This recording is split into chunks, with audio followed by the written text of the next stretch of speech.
बिहार एक समय देश के शिक्षा के क्षेत्र में कहा जाने वाला सिरमौर, जहां नालंदा हो या विक्रमशिला जैसे विश्वविद्यालय, यहाँ पे तमाम पूरे विश्व भर के बच्चे पढ़ने आते थे।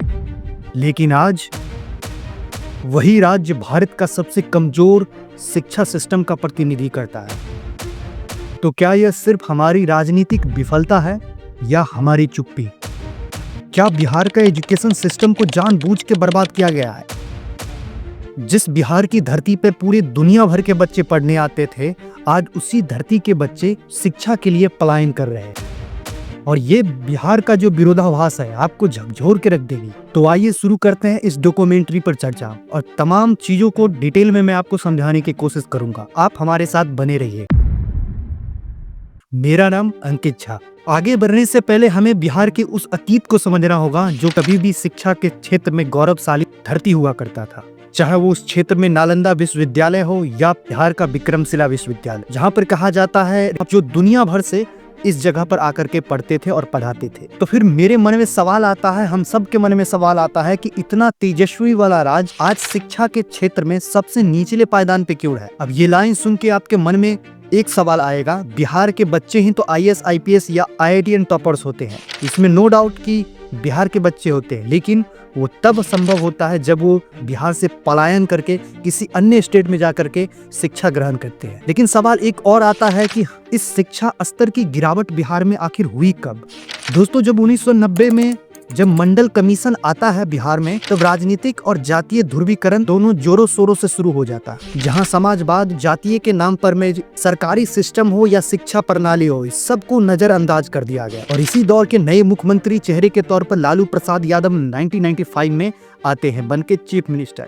और उनका एक बयान जो काफी सुर्खियों में रहा था, वो बयान था, नया देश बनाना है, नारा बदल जाता, धरती बट के रहेगा अपना अपना छोड़ के। दुनिया में आए हैं तो कुछ काम करिए, चंदा के पैसा से जल पान के। क्या सामाजिक न्याय की राजनीति ने शिक्षा के मूल अधिकार को निगल लिया? क्योंकि जब दोस्तों राजनीति जो है समाज को जोड़ने के बदले अगर बांटने की होने लगे जातीय आधार पर, तो नतीजा ये होता है कि उस जगह उस स्टेट का विकास नहीं विनाश होने लगता है। और बिहार इसका सबसे जीता जागता और बड़ा एग्जाम्पल है। क्योंकि अगर हम बात करें बिहार की सरकारी स्कूल की, तो जहां पर 7% से अधिक स्कूल में ना तो शौचालय है, ना वेल इंफ्रास्ट्रक्चर, यहाँ तक कि बेसिक जो पीने का पानी होता है वो भी बहुत मुश्किल से उपलब्ध कराया गया। जहाँ ASER रिपोर्ट 2023 के अनुसार बिहार के बच्चों के जो रीडिंग और मैथ का जो स्किल्स है पूरे भारत में सबसे निचले पायदान पे पाया गया। अगर पूरे भारत के जितने भी 29 राज्य या केंद्र शासित प्रदेश जितने भी हैं, उन सब में बिहार का जो लर्निंग आउटकम है वो सिर्फ 33% पाया गया। अगर पूरे राष्ट्रीय यानी पूरे भारतवर्ष की बात करें तो 51% जो है लर्निंग आउटकम है। और यही है कि जब स्कूल में सही इंफ्रास्ट्रक्चर नहीं, सही उपलब्धता नहीं किसी भी चीज की, तो पढ़ाई भी एक मजाक बन के रह जाता है। इसी बीच जब 2005 में जब नीतीश कुमार चुन के मुख्यमंत्री के तौर पर आते हैं, तो थोड़ी सी आस जगती है कि अब शिक्षा व्यवस्था में हो सकता है शायद सुधार आए। और ऐसा इसलिए हुआ क्योंकि नीतीश कुमार आते ही साइकिल योजना, पोषण आहार योजना, मिड डे मील जैसे योजनाओं को भी एजुकेशन सिस्टम को सुदृढ़ करने के लिए लाया गया।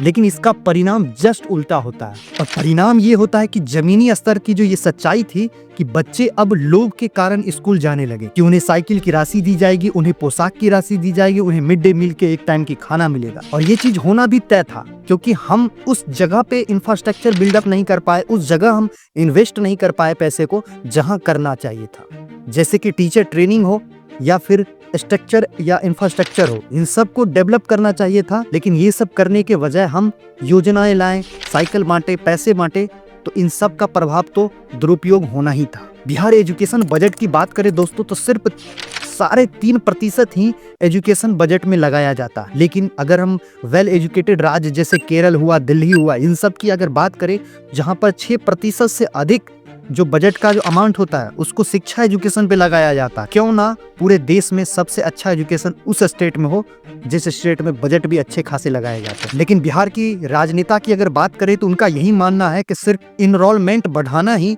शिक्षा में सुधार होगा।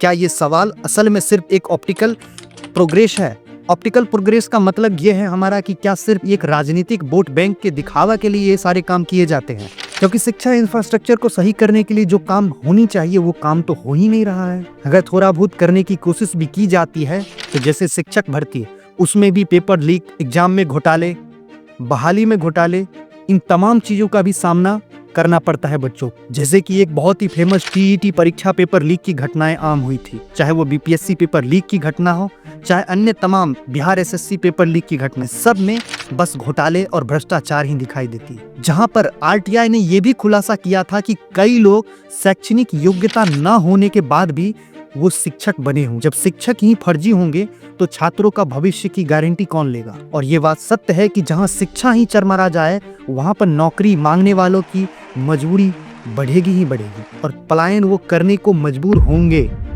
ये सत्य है। और इन्हीं सब का फायदा उठाते हुए एक नए वर्ग का उदय होता है और वो होता है निजी कोचिंग संस्थान और कोचिंग माफिया। इन लोगों ने तो बिहार के एजुकेशन सिस्टम इतना नाक में दम कर दिया। अगर आज भी आप अगर पटना, गया, मुजफ्फरपुर इन शहरों में अगर जाएंगे तो कोचिंग इंस्टीट्यूट की इतनी बाढ़ आ रखी है कि जितना कोचिंग इंस्टीट्यूट नहीं उससे कहीं कम बच्चे आपको मिलेंगे। और इन सब के पीछे सिर्फ एक रीजन है कि सरकारी एजुकेशन सिस्टम और सरकारी एजुकेशन पॉलिसी का नाकाम होना, जहां पर शिक्षा एक सेवा नहीं एक मुनाफे का जरिया बन गया। और ये बात सत्य है कि जहां शिक्षा ही व्यापार बन जाए तो समाज कभी भी सही दिशा में नहीं जा सकती। इन्हीं व्यवसाय का शिकार बिहार के युवा हो रहे हैं, जहां हर साल लाखों युवा एसएससी, बीपीएससी, रेलवे जैसे एग्जाम की तैयारी करते हैं, लेकिन इसके बाद भी बिहार के एजुकेशन सिस्टम पॉलिसी इतना घटिया है कि उसके बाद भी पेपर लीक, परीक्षा रद्द, इन तमाम चीजों की घटनाएं सामने आती है और युवा के यहाँ सिर्फ हताशा ही हाथ लगता है। चाहे वो बीपीएससी पेपर लीक का मामला हो, चाहे वो शिक्षक टीचर जो टीईटी का एग्जाम हुआ था उस पेपर लीक का मामला हो, ऐसे ऐसे मामले तमाम आते ही रहते हैं। तो हमारे मन में सिर्फ एक सवाल आता है कि क्या इन लाखों युवाओं की जो हताशा है सिर्फ एक आंकड़ा बन के रह जाएगा। और ये बात सच है कि जो राज्य अपने राज्य के युवाओं को रोजगार नहीं दे पाता है, इसका मतलब साफ है कि वो राज्य खुद अपने आप में एक बेरोजगार राज्य है, जहाँ ना कोई रोजगार का साधन है। लेकिन अब तक की इस डॉक्यूमेंट्री को सुन के आपके मन में एक सवाल तो जरूर आए होंगे कि क्या इनका कोई समाधान नहीं है। समाधान बिल्कुल है दोस्त, और सबसे पहला समाधान है कि बिहार के एजुकेशन सिस्टम जो है उसको सही करना होगा। सबसे पहला काम करना होगा कि प्राइमरी स्तर पर जितने भी टीचर हैं उनको अच्छे ट्रेनिंग फैसिलिटी उपलब्ध कराया जाए, जिससे वो एक वेल ट्रेंड एजुकेटर बन पाए। दूसरा, मॉडर्न समय को देखते हुए हमें बिहार के एजुकेशन सिस्टम को डिजिटलाइजेशन करना होगा, क्योंकि बिना डिजिटलाइजेशन के अब इस दुनिया में बच्चे सरवाइव करना बहुत मुश्किल हो सकते हैं। इसीलिए बिहार के एजुकेशन सिस्टम में ये चीज को भी लाना होगा। दूसरा, जो एजुकेशन सेक्टर में विकसित राज्य है उनका जो मॉडल है उसे अडॉप्ट करके हमें अपने बिहार के राज्य में एजुकेशन पॉलिसी के तहत लगाना होगा, तभी जाकर के हम दिल्ली, केरला जैसे राज्य के कंपेयर में खड़े हो पाएंगे। और इसीलिए हम कहते हैं कि अगर बिहार की युवा जाग जाए तो ये सारे काम जो है संभव हो सकता है, क्योंकि सत्ता भी दोस्तों वहीं झुकती है जहां जनशक्ति उठता है। क्योंकि अब ये सवाल सिर्फ बिहार का ही नहीं रहा, ये सवाल पूरे तमाम भारत देश का है, जहां पर विकसित भारत 2047 का सपना देखा जा रहा है। क्या हम बिहार को नजरअंदाज करके इस सपना को पूरा कर सकते हैं? ये संभव नहीं है, क्योंकि अगर एक राज्य पिछड़ गया तो पूरा देश पिछड़ गया। और इसलिए आपसे हम कहते हैं कि अब आने वाले समय में हमें इस सत्ता को ही बदलना होगा, क्योंकि अगर ये सत्ता नहीं बदली तो बिहार का ये जो विकास का सिस्टम है ये कभी नहीं बदलेगा। और इस सब की जानकारी उन तमाम लोगों के पास पहुंचाइए जो बिहार से हैं, जो बिहार के एक्चुअल में विकास चाहते हैं। उनके पास ये वीडियो शेयर कीजिए। जो लोग जातीय ध्रुवीकरण के आधार पर वोट देते हैं और अपने मनपसंद के नेता, अपने जातीय नेता को वोट देकर के जिताते हैं, लेकिन विकास को नजरअंदाज कर देते हैं, और यहीं से उनसे ये चूक होती है और इसका फायदा सिर्फ और सिर्फ राजनेता उठाते और कोई नहीं। और आपको भी मैं एक काम दे रहा हूँ, आप भी कमेंट में ये बात जरूर बताइए कि बिहार के विकास की शुरुआत एक्चुअल में कहाँ से होनी चाहिए। लेकिन दोस्तों एक और रहस्य है, और वो रहस्य है जिसने पूरे देश को अब तक उलझा के रखा है, और वो रहस्य है गुमनामी बाबा यानी कि सुभाष चंद्र बोस, हमारे नेताजी जो है उनके मिस्ट्री की, जिसे हम अगले वीडियो में, अगले एपिसोड में आपके बीच लेकर आ रहा हूं, और इस मिस्ट्री की सारे परतें खोल के आपको समझाऊंगा जो आज तक किसी भी यूट्यूब चैनल पे किसी ने नहीं बताया। क्योंकि अगला राज देश की आत्मा से जुड़ा है, इसीलिए आप हमारे साथ बने रहिए। हमारे चैनल को सब्सक्राइब करके जरूर जाइएगा, क्योंकि ये वीडियो सबसे पहले आप तक पहुंचे। इसीलिए अब मैं आपसे विदा लेता हूं, तब तक के लिए जय हिंद।